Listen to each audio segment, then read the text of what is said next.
सलोनी बहुत ही सीधी और भगवान को मानने वाली थी, लेकिन उसकी सौतेली माँ उसके सीधेपन का फायदा उठाती थी और उस पर बड़े अत्याचार करती थी। जरा सी चूक हो जाने पर उसकी खूब पिटाई करती। अरे सुनते हो, कोई लूला लंगड़ा देख इसकी शादी तय करो और इसे इस घर से बाहर का रास्ता दिखाओ। सलोनी के पिता जानते थे कि मीना एक चांडाल औरत है, इसलिए वो एक अच्छा घर देख सलोनी की शादी कर देते हैं। लेकिन वहां भी सलोनी से जलने वालों की कमी नहीं थी। सलोनी की ननद निकिता उसे बिल्कुल पसंद नहीं करती थी। सलोनी, बात तो सुनो जरा। जी कहिए। आज शाम को मेरे बॉस खाने पर आ रहे हैं। ध्यान रहे उनकी खातिरदारी में किसी प्रकार की कोई कमी नहीं होनी चाहिए। जी आपने कह दिया, बिल्कुल वैसा ही होगा। शाम को सलोनी जैसे ही गैस पर खाना चढ़ाकर वहां से जाती है अभी इसके खाने का स्वाद बढ़ाती हूँ। निकिता गैस की आंच तेज कर देती है। थोड़ी देर में देखते ही देखते सारा खाना जल जाता है और पूरे रसोई घर में चारों तरफ धुआं फैल जाता है। अब आएगा मजा। माँ जल्दी आओ, यहाँ देखो सलोनी ने किचन में आग लगा दी। अरे तेरा सत्यानाश हो, कल मुही तूने ये क्या कर दिया? सलोनी की सास उसे बहुत डांट फटकार लगाती है। तभी मोहन अपने बॉस के साथ घर में प्रवेश करता है। अरे भाई मोहन, ये क्या तुम्हारे घर का क्या हाल हो रखा है? लगता है खाना जल गया है। चलो खाने का प्रोग्राम कैंसिल करो, मैं अपने घर जाके खा लूंगा। सर दरअसल सर मुझे माफ कर दीजिए। अरे कोई बात नहीं, घरों में ये छोटी मोटी बातें होती रहती है। मैं समझ सकता हूँ, फिक्र मत करो, मैं नाराज नहीं हूँ और इस बात का तुम्हारे प्रमोशन पर भी कोई असर नहीं पड़ेगा। चलो अब चलता हूँ मैं। बॉस के जाते ही मोहन सलोनी पर भड़क उठता है और उसे खूब खरी खोटी सुनाता है। भगवान, मेरी माँ तो कहती थी कि अच्छे लोगों के साथ हमेशा अच्छा होता है, फिर मेरे साथ ही बुरा क्यों होता है? आखिर मेरी गलती क्या है? तभी आकाशवाणी होती है। बेटी, अब तुम्हें कोई दुख नहीं दे पाएगा। तुम्हारा बुरा सोचने वाले की मन की सारी बातें तुम पहले ही जान जाओगी। अगले दिन सलोनी निकिता को चाय देने उसके कमरे में जाती है। तब निकिता के मन में कुछ बातें चल रही थी। कल तो मैंने सिर्फ खाना जलाया था, अब तू देखती जा सलोनी, तेरा इस घर में जीना हराम कर दूंगी।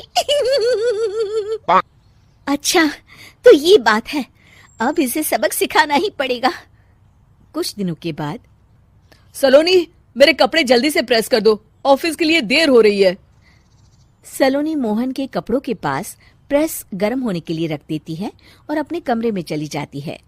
तभी हॉल में निकिता आती है। सलोनी चुपके से उसे देख रही होती है। आज अगर मैंने ये कपड़े जला दिए तब तो पक्का मेरा भाई इस सलोनी की बच्ची को धक्के मार के घर से बाहर निकाल देगा। अरे तू क्या मुझे निकलवाएगी? महादेव है मेरे साथ। ठहर जा निकिता, आज तो तेरी खैर नहीं। सलोनी अपने पति मोहन को बुला लाती है और निकिता की सारी करतूत दिखाने लगती है। निकिता गर्म प्रेस मोहन के कपड़ों पर रखकर अपने कमरे में चली जाती है। मेरी बहन इतनी बड़ी चालबाज निकलेगी, मैंने तो सोचा ही नहीं था। मुझे माफ कर दो सलोनी, मैं तुम्हें गलत समझ रहा था। मोहन निकिता को बुलाकर उसे खूब डांट फटकार लगाता है। उस दिन के बाद से सलोनी की जिंदगी पूरी तरह बदल जाती है। सलोनी हर किसी के मन की बात सुन लेती थी।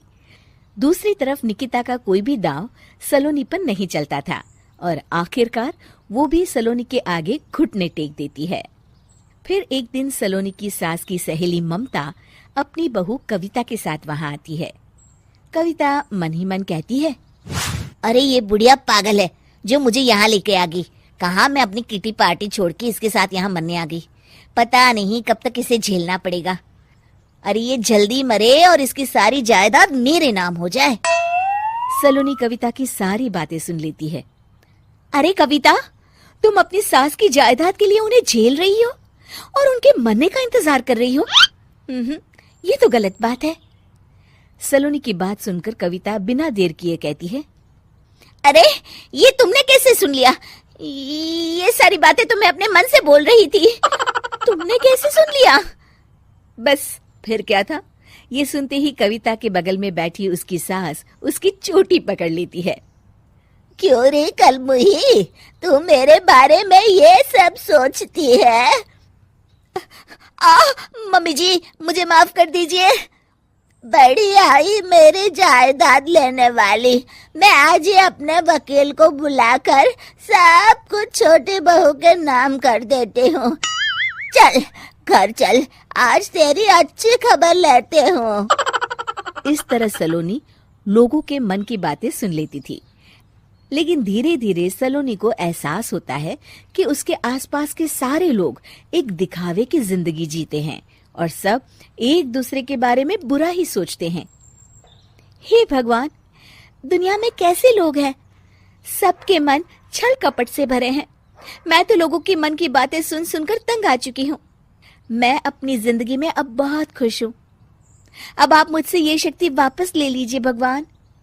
इस तरह भगवान सलोनी को दी हुई शक्ति वापस ले लेते हैं और सलोनी एक आम जिंदगी जीने लगती है।